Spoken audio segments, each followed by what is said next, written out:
d'être espéré que Dieu nous accorde la possibilité de le revivre à nouveau. Ce que Dieu a permis, les victoires que Dieu a permis pour Sainte Jeanne d'Arc, eh bien, il est permis d'espérer, si nous le méritons, qu'il nous les accorde à nouveau pour la France éternelle, catholique, fidèle à son passé.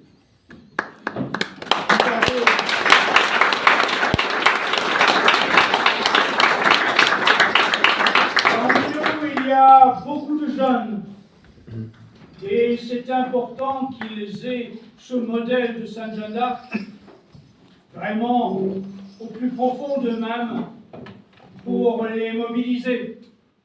Songez que vous êtes des militants et parce que vous êtes des militants, vous êtes des soldats du Christ.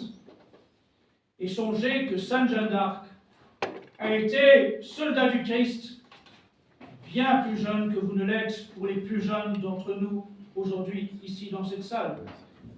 Songez à quel point elle doit être un exemple pour vous de courage, d'audace, de sacrifice, de persévérance, de pugnacité. Vous avez aujourd'hui la chance de mener le combat dans un relatif confort par rapport à celui dans lequel Jeanne d'Arc a dû mener le combat. Soyez d'autant plus généreux aujourd'hui. La France a besoin de vous. La chrétienté a besoin de vous. Vos familles ont besoin de vous. C'est vraiment le moment de vous engager.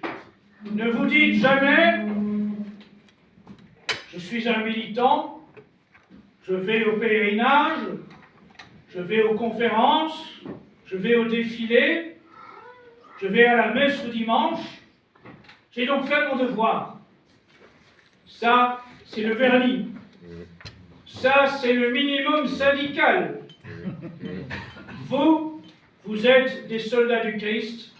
Vous savez ce que cela signifie.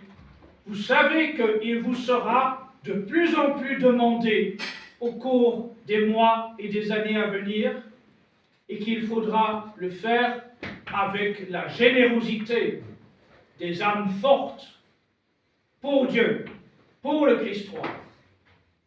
Je compte sur vous et je compte bien vous retrouver dans tous les grands événements de Civitas dans les mois et les années à venir.